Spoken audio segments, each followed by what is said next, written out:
Hello students, आज हम देखते हैं दर्शन के पश्चिमी संप्रदाय।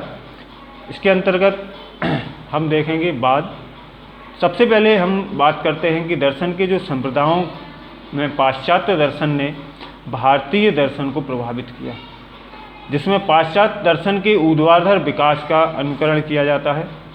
क्योंकि जो पाश्चात्य दर्शन है उसका विकास आश्चर्यजनक वस्तुओं के या क्रियाओं को देखने के से जो कौतूहल उत्पन्न हुआ या जिज्ञासा उत्पन्न हुई, उसको शांत करने के फलस्वरूप इनका उदय हुआ या इनका स्वरूप बना। ठीक है, तो इस हिसाब से हम कह सकते हैं कि पाश्चात्य दर्शन जो है या इनके अंतर्गत बहुत से वाद, इनकी संख्या बहुत से वादों जो वाद हैं, बहुत सी संख्याएं हैं इनकी वादों की, लेकिन हम यहाँ पर सूक्ष्म चर्चा करेंगे और यहाँ पर हम केवल 4 वर्गों को में विभाजित किए गए हैं इनके बाद, जिसमें आदर्शवाद, प्रकृतिवाद, प्रयोजनवाद और मानववाद। ठीक है, तो आज के इस वीडियो में हम आदर्शवाद की बात करते हैं, आइडियलिज्म की। तो हम सबसे पहले देखते हैं आइडियलिज्म का अर्थ। आइडियलिज्म या आदर्शवाद अंग्रेजी भाषा के आइडियलिज्म का रूपांतरण है और आइडियलिज्म की जो उत्पत्ति है यह प्लेटो की विचारवादी सिद्धांत से हुई थी, जिसका आशय होता था कि अंतिम सत्ता वास्तविक विचारों या विचारवाद है। अंतिम सत्ता वास्तविक विचारों या विचारवाद है।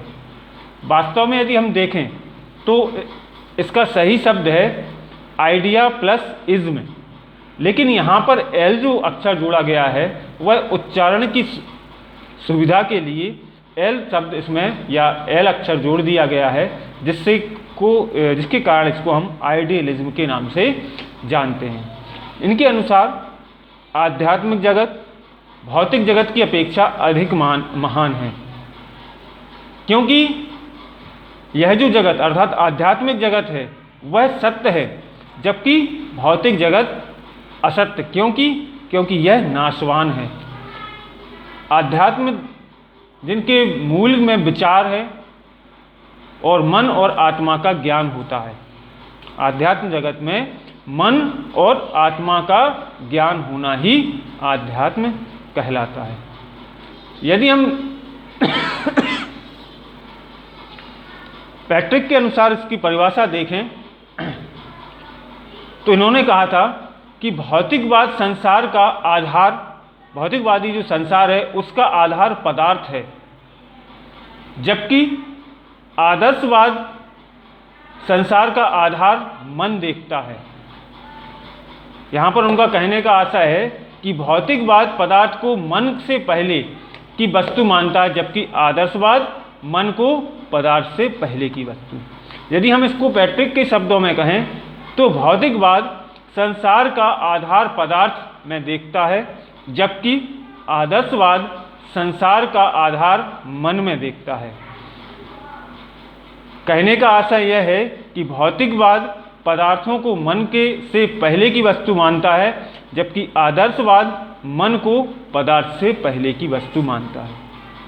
इसके अलावा हम D.N. दत्ता के अनुसार यदि इनकी परिभाषा देखें तो आदर्शवादी वह सिद्धांत है जो अंतिम सत्ता आध्यात्म को मानता है। अर्थात कि इसके हम माने कि यह भौतिक और आध्यात्म, यदि हम दोनों की बात करें तो यह आध्यात्म को महत्व प्रदान करता है। इसके अंतर्गत हम आदर्शवाद के कुछ सिद्धांत हैं उन पर चर्चा करते हैं। तो सबसे पहला जो आदर्शवाद का प्रमुख सिद्धांत है ईश्वर निर्मित ब्रह्मांड। आदर्शवादियों का मानना है कि इस ब्रह्मांड की कोई नियामक सत्ता अवश्य है, मतलब इसकी कोई एक ईश्वर है, कोई सत्ता है, जिसका वास्तविक स्वरूप क्या है, आध्यात्म।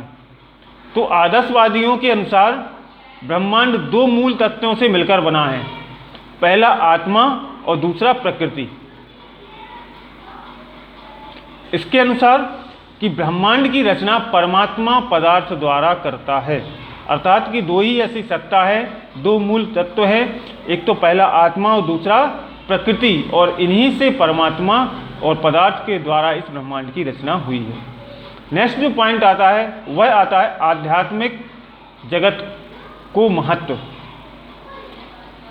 प्लूटो ने इस ब्रह्मांड को दो जगतों में बांटा है, एक तो वस्तु जगत और दूसरा विचार जगत। इनके अनुसार विचार जगत परिवर्तनशील व अनिश्चित है, इसलिए यह असत्य है, जबकि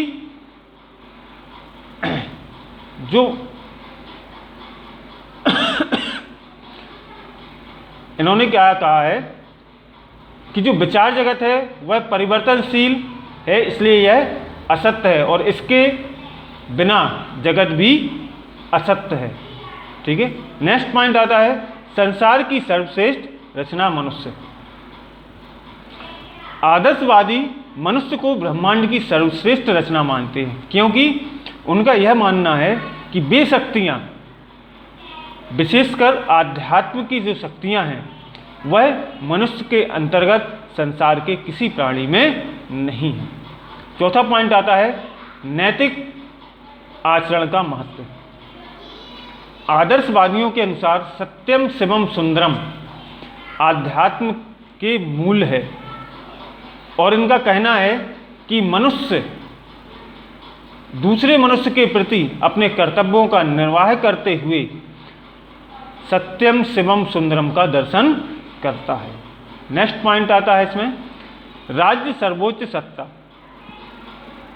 जो आदर्शवादी व्यक्ति है वह सबसे ज़्यादा श्रेष्ठ राज्य को मानते हैं। प्रसिद्ध आदर्शवादी हीगल और फिक्टे ने कहा था कि राज्य को फिक्टे ने भी राज्य को सर्वोच्च और आदर्श सत्ता के रूप में स्वीकार किया था। उन्होंने कहा था कि जो राज्य है वही वास्तव में सर्वोच्च सत्ता है। यहाँ पर हम जो राज्य शब्द का प्रयोग कर रहे हैं, यही राज्य शब्द वर्तमान की दृष्टि से देखें तो यह राष्ट्र के लिए प्रयुक्त किया था, क्योंकि उस समय जो समकालीन परिस्थितियाँ थीं, उस समय छोटे छोटे राज्यों में, विरासतों में ये देश या एक संसार विभाजित था, इसलिए यहाँ पर राज्य शब्द का प्रयोग किया गया है। नेक्स्ट है छठवां मनुष्य जीवन का अंतिम उद्देश्य ईश्वर की प्राप्ति।